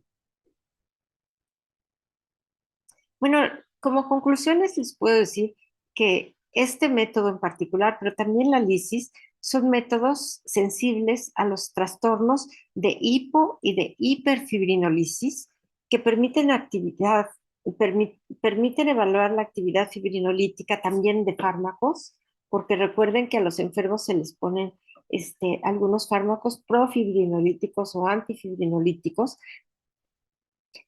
Son métodos funcionales y no requieren equipos especiales. Les digo que las lisis de globulinas únicamente requieren un baño María y un ojo humano bien entrenado. Eh, con esta imagen termino la presentación. Les agradezco mucho su atención y dejo esta sesión en manos del coordinador. Doctora, muchas gracias. Un tema muy interesante, la fibrinólisis. Por favor, les invito a que vayan subiendo sus preguntas en el apartado que dice preguntas y respuestas. Ahorita ya tenemos 2 preguntas que voy a exponer a nuestra ponente para que nos ayude a contestarlas. Muy bien, a ver, vamos a leerlas entonces. Dice Teresita Villalba, por eso me imagino, el paciente de COVID, el dímero D se elevaba. Sí, desde luego. Allí era algo muy interesante lo que ocurre con los pacientes de COVID, porque no tienen exclusivamente depósitos de fibrina, tienen una respuesta inflamatoria muy alta y em, atraen también a los neutrófilos. Entonces, además de depósitos de fibrina, estaba presente los NETs, es decir, lo que arrojan los neutrófilos para fagocitar virus, bacterias, etcétera. Entonces, estos NETs se unen a la fibrina y la fibrina con NETs eh, ya no es tan fácil su destrucción por el sistema fibrinolítico. Había una fibrinólisis insuficiente y el sistema fibrinolítico seguía tratando de digerir a esta fibrina y había dímeros de fibrina, además de que había depósitos de fibrina por muchísimos sitios, aun cuando no hubiera exclusivamente un trombo muy grande, depósitos de fibrina por muchos lados. Y la presencia de NETs, pues entonces el sistema fibrinolítico actuaba a toda su capacidad. Excelente, excelente, muy bueno. Dice Manuel, ¿la identificación de la vitamina K influye en la producción de los reguladores de la fibrinólisis? Estos precursores son vitamina K independientes. Por ejemplo, el plasminógeno sí se sintetiza en el tejido hepático, pero es independiente de la vitamina K. Todos los que son K dependientes son los de la coagulación. El factor 10, el factor 9, el factor 7, el factor 2, esos sí son dependientes de K. El fibrinógeno el plasminógeno no. El fibrinógeno porque todos los dependientes de K traen en su molécula algo que se llama dominio de gamma carboxiglutamato. Y el dominio de gamma carboxiglutamato sí es dependiente de la presencia de K. La K es la que pone ese dominio. Y ese dominio es muy importante para que ahí se aloje el ion calcio con carga positiva y los factores de la coagulación tengan la oportunidad de actuar como imanes. Se van a depositar a los sitios de carga negativa que les ofrecen las plaquetas para iniciar las reacciones de coagulación. Pero la vitamina K es muy importante para la coagulación, no tanto para la fibrinólisis. Si quiero hacer sintética la respuesta. Muchas gracias, doctora. Igual antes de seguir con la siguiente pregunta, del artículo que comentaba la doctora, la química o doctora, no sé qué es, María Chacón, nos compartió el artículo, la liga, ya la tiene en el chat. Igual, pues los que no la alcancen a ver, lo vamos a compartir en los grupos que tenemos. No se preocupen, ¿ok? Muy bien, pues continuamos. Gracias, doctora. Continuamos con la siguiente pregunta, de Randy. Bien, saludos, Randy. ¿Cuál es el mecanismo fisiopatología de SID en la leucemia promielocítica? Es algo muy interesante, ahí se activa mucho la fibrinólisis.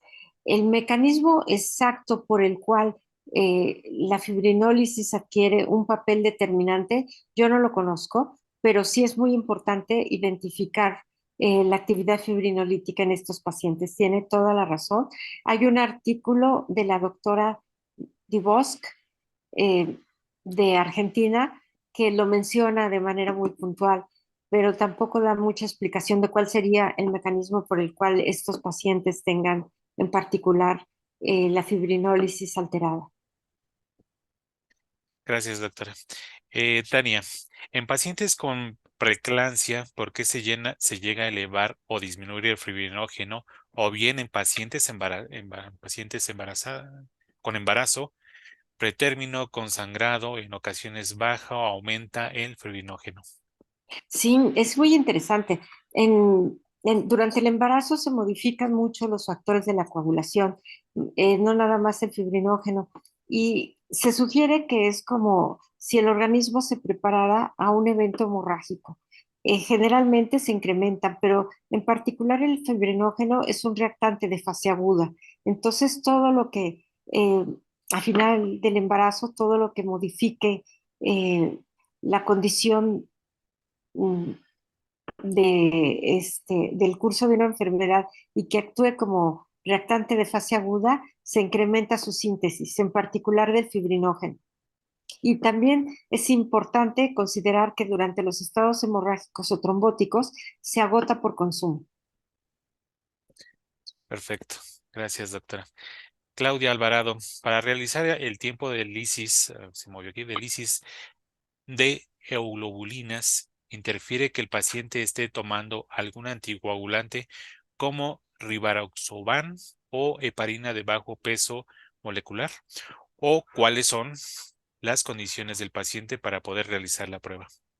Las lisis van dirigidas principalmente al sistema fibrinolítico. Entonces, los anticoagulantes, el rivaroxaban es un anticoagulante reciente que su acción va dirigida principalmente contra el factor 10 activado. No tendría ni la heparina no tendría ningún efecto en el resultado de la lisis. Únicamente el fibrinógeno y los activadores del plasminógeno para formar plasmina. Plasminógeno, activadores y fibrinógeno para formar el coágulo con la trombina. Gracias, doctora.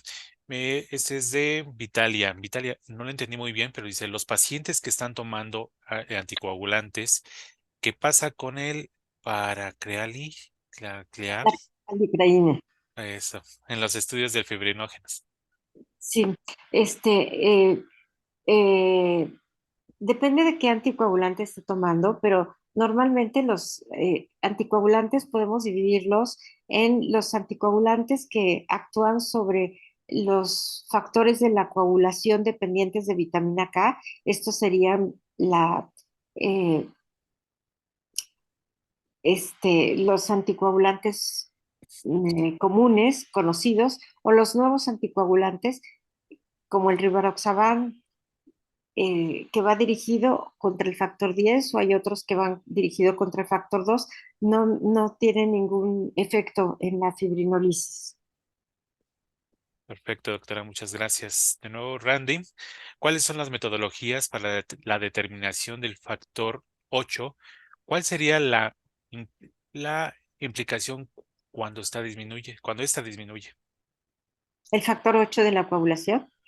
Hay una metodología que se utiliza mucho y que es este, muy práctica, que la que nosotros hemos hecho es un poco más eh, precisa, que sería verla de en placas antigénicas, pero hay un factor 8 que se puede hacer coagulométrico. Entonces, realmente eh, ese factor 8 coagulométrico es una derivado de un derivado porque el factor 8 no tiene actividad lítica, es decir, no puede ir contra ninguna otra, no lisa ninguna proteína como el 2, el 7 y los demás, que sí se revelan muy bien en los tiempos, pero, pero hay pruebas ya funcionales que son mucho más fáciles de hacer. Yo hace mucho tiempo que no trabajo con factor 8, sino con todo gusto le daría más información. Perfecto, doctora, muchas gracias. De Rocío, ¿cómo se reporta la lisis de euglobulina o cómo sé que es normal y en qué pacientes se le solicita este tipo de estudios? Sí, tiene que ser un control.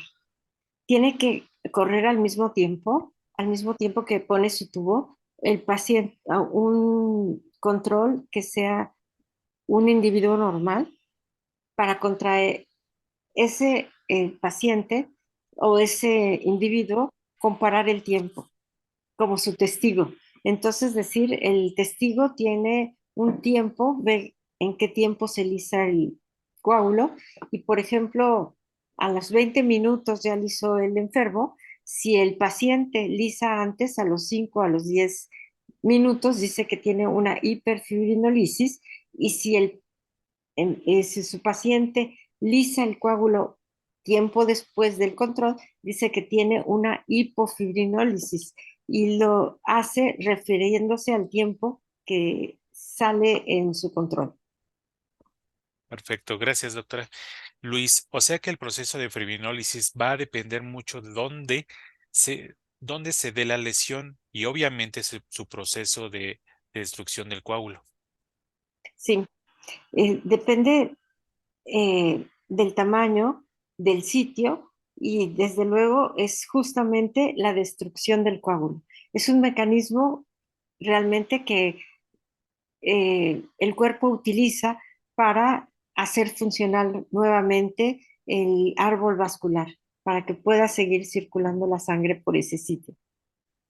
Muy bien, doctora, gracias. Leticia Márquez, excelente ponencia, doctora. ¿A quién podemos ayudar con estas pruebas? ¿Pacientes con trombosis o cómo sugerir a los médicos? Sí, generalmente se dirigen a pacientes muy particulares, no a todo mundo. Los muy particulares son los que tienen, por ejemplo, nosotros lo hacemos en personas con infarto de repetición y eh, que el médico quiere saber si tiene una insuficiencia fibrinolítica o por qué con tanta frecuencia los infartos. Ese sería, por ejemplo, un caso. También en estados trombóticos se puede sugerir que podría tener una deficiencia fibrinolítica y entonces a ellos también podrían hacer trombosis venosa, pero es menos frecuente, ¿eh? Y generalmente se asocian más con las trombosis arteriales. Perfecto, doctora. Muchas gracias. Natalia, en el caso del dengue, el fibrinógeno es el último en normalizarse. ¿A qué se debe esta reacción?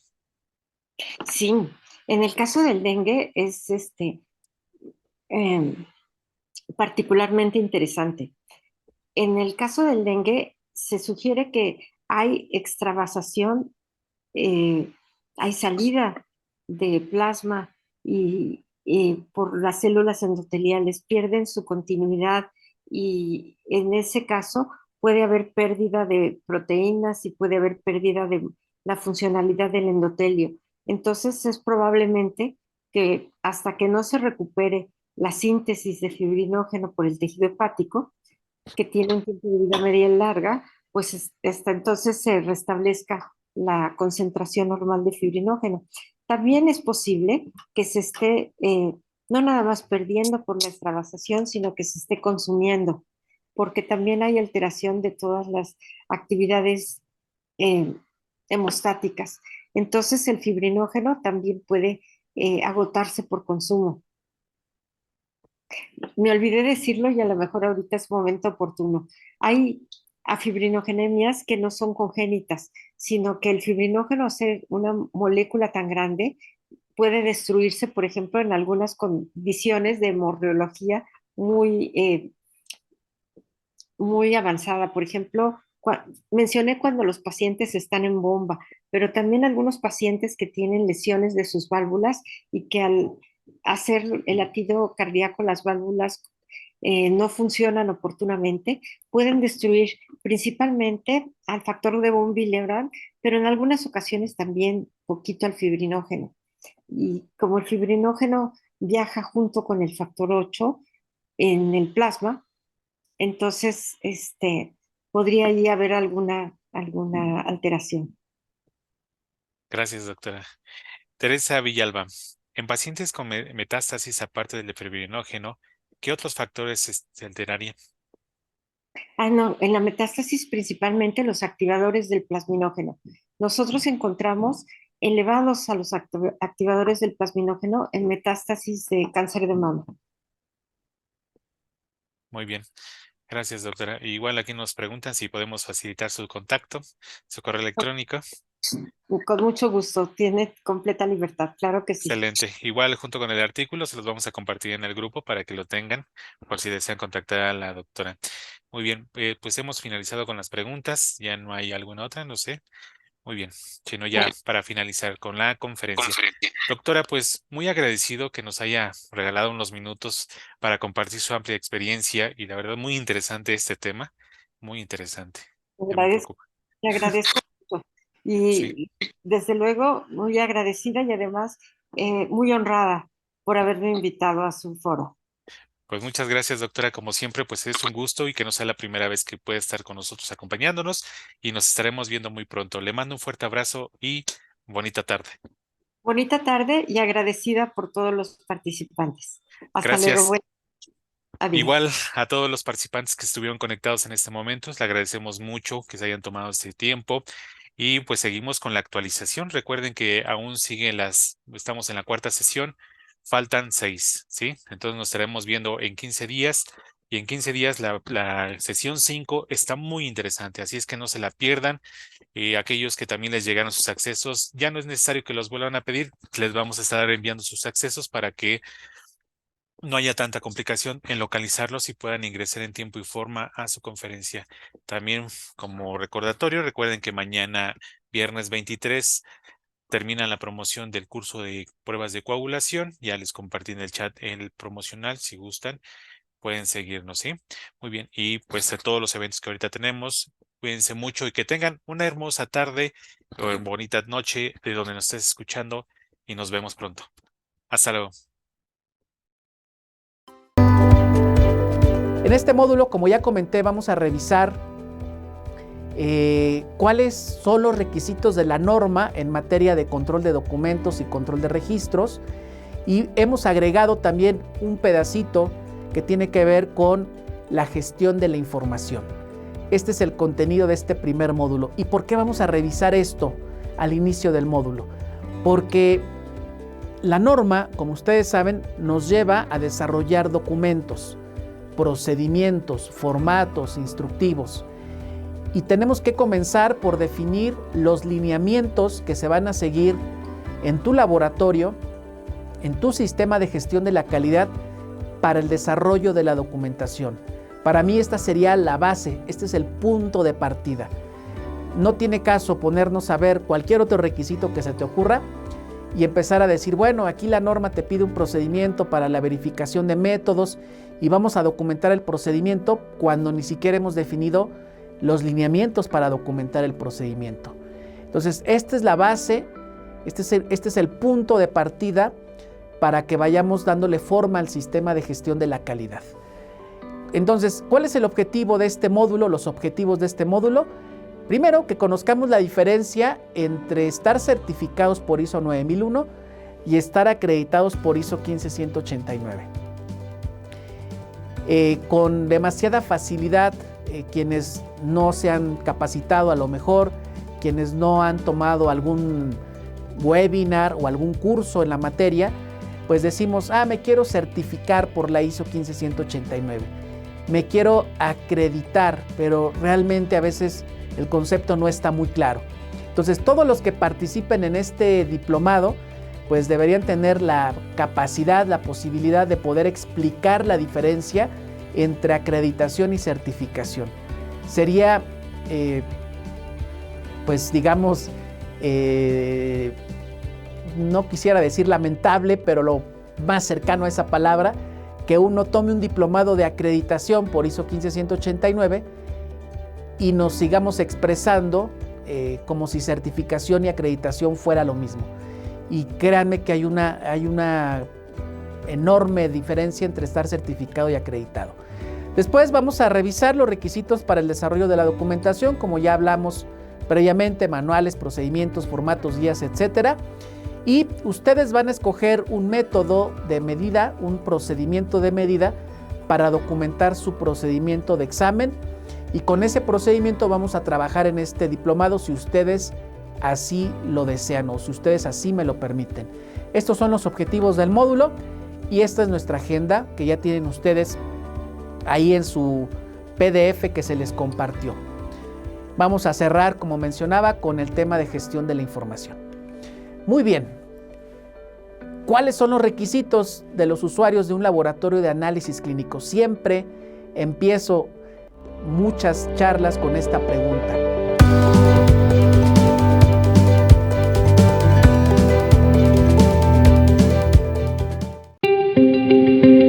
Vamos a hablar ahora de los métodos diagnósticos. Uno de los métodos diagnósticos que nos sugieren la presencia de una infección por adenovirus es la microscopía. Una de las posibilidades que nos brinda la microscopía óptica son los estudios de la citología. En esta diapositiva podemos observar una citología del raspado conjuntival que muestra inclusión intranuclear tipo A de Conley, es lo que está señalado con las flechas. Estos se pueden observar en las infecciones tempranas por los adenovirus en la queratoconjuntivitis epidémica. La microscopía óptica también nos puede ayudar para identificar adenovirus en cortes histológicos. Acá podemos observar un corte histológico coloreado con hematoxilina eosina. Lo que marcan las flechas son inclusiones intranucleares basófilas y las células difuminadas, que son las puntas de flecha en la superficie del epitelio intestinal, nos sugieren una infección por adenovirus. En esta diapositiva podemos observar un corte histológico de una mucosa del duodeno, donde podemos ver una célula que está marcada con la flecha que presenta una inclusión intranuclear. En esta otra diapositiva podemos observar un corte histológico coloreado con hematoxilina eosina, donde las flechas marcan unos núcleos que están localizados en forma basal y que tienen una forma de media luna. En esta diapositiva observamos un corte histológico del colon en un cuadro de colitis por adenovirus. Aquí lo que vemos son inclusiones características que están dentro de las células caliciformes, están marcados con la flecha. En esta diapositiva vemos un corte histológico coloreado con hematoxilina eosina con mayor aumento. Lo que se ve aquí es una célula que no está aumentada de tamaño, un núcleo con una inclusión nuclear. Aquí también vemos un corte histológico coloreado con hematoxilina eosina, donde se ven células que están marcadas con la flecha que muestran una inclusión nuclear. En esta diapositiva observamos distintos cortes histológicos donde se observan células con núcleos que tienen inclusiones nucleares. En el centro podemos observar marcado con una flecha blanca una glándula que tiene una célula con una inclusión nuclear. En esta diapositiva podemos observar un corte histológico de una biopsia de colon coloreado con hematoxilina eosina. Podemos ver el epitelio y la lámina propia. En un círculo negro tenemos la imagen de una célula caliciforme. Normalmente la célula caliciforme tiene un núcleo y una bolsa donde están los gránulos que van a ser secretados. Normalmente el núcleo tiene una posición inferior y los gránulos que van a ser secretados una ubicación superior. El hecho de que esos gránulos en esta imagen tengan una posición inferior y el núcleo una posición superior con los cuerpos de inclusión nos sugiere la presencia de los adenovirus. Aquí tenemos una imagen en el círculo negro que nos sugiere una célula secretora con un núcleo que tiene cuerpos de inclusión. Esto nos sugiere una infección por adenovirus.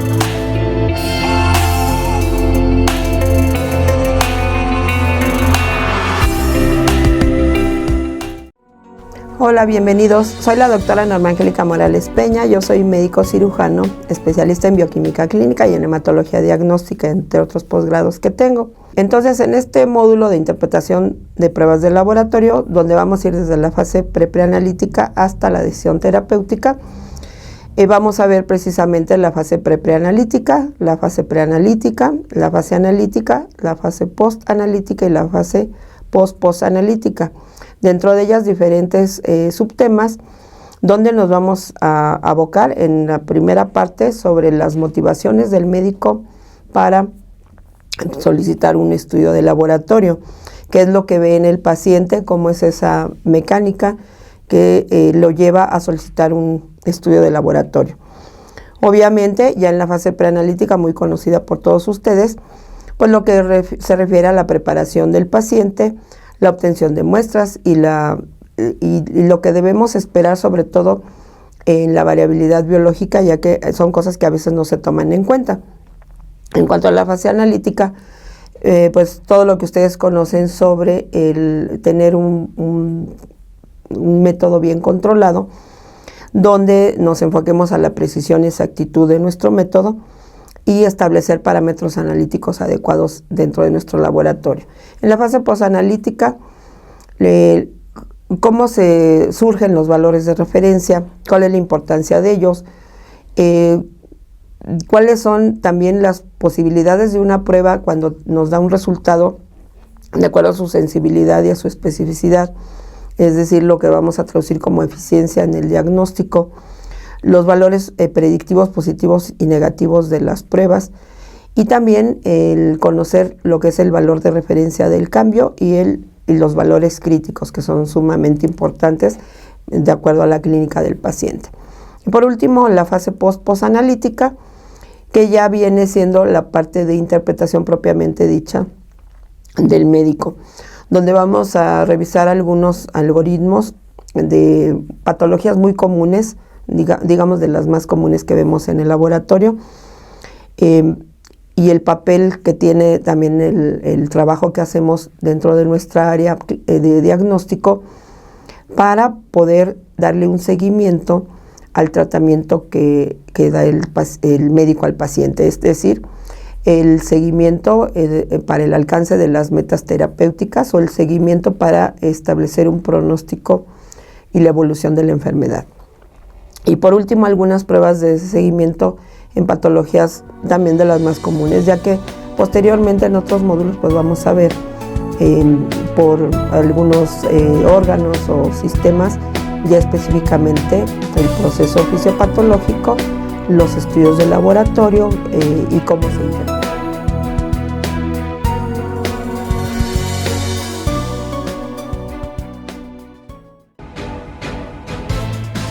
Hace un rato mencioné que los linfocitos, que los bebés pequeños recién nacidos y todavía como hasta el periodo como de 2 años, véanle al microscopio y van a ver células muy parecidas a algunas de estas. Si las ven con detenimiento van a ver células un poco parecidas a eso. Ahí no le podemos hacer caso. Bueno, no le podemos hacer caso en el momento que el resto de la biometría, hemoglobina, plaquetas, neutrófilos esté dentro de lo normal. Si tengo otras citopenias, bueno, entonces ya son otros focos rojos que tengo que considerar en el análisis de mi caso. Pero si solo tiene ocasionales células como estas o varias células como estas, pero el niño está bien, no tiene las sudoraciones, no tiene todo lo demás que acabo de mencionar y su biometría está perfectamente bien, no pasa nada, todo tranquilo.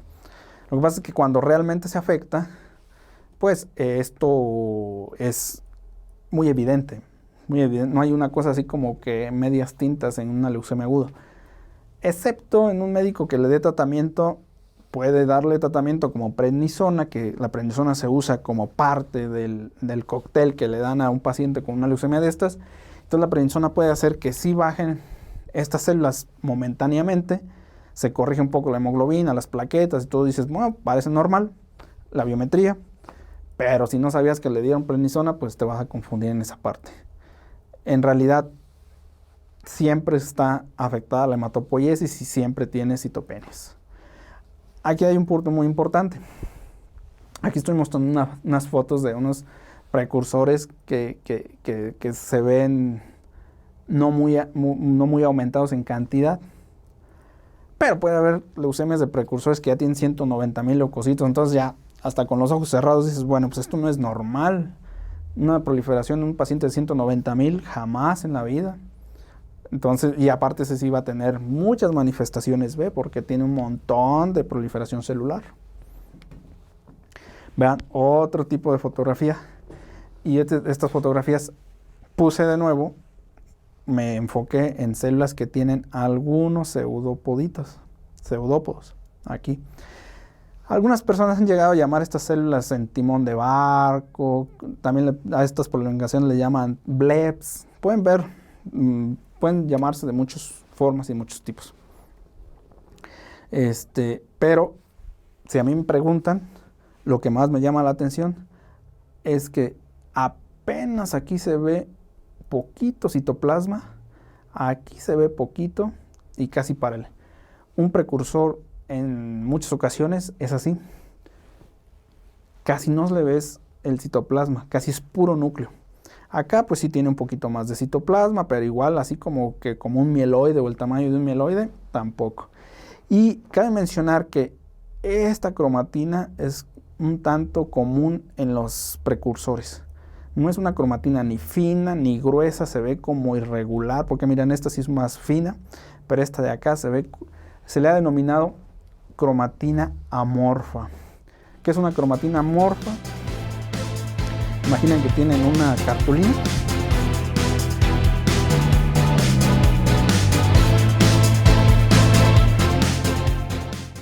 Un diploma final con un valor curricular de 250 horas, avalado por la Universidad Autónoma Benito Juárez de Oaxaca, Facultad de Ciencias Químicas. Una constancia por módulo con un valor curricular de 25 horas. Consulta de videograbaciones las 24 horas del día durante todo tu diplomado. Material de descarga. Esto y más contiene nuestros diplomados para el 2024. ¿Te interesa más? Dale clic en el botón de abajo o contáctanos a nuestro número de WhatsApp y con gusto te atendemos. Nos vemos.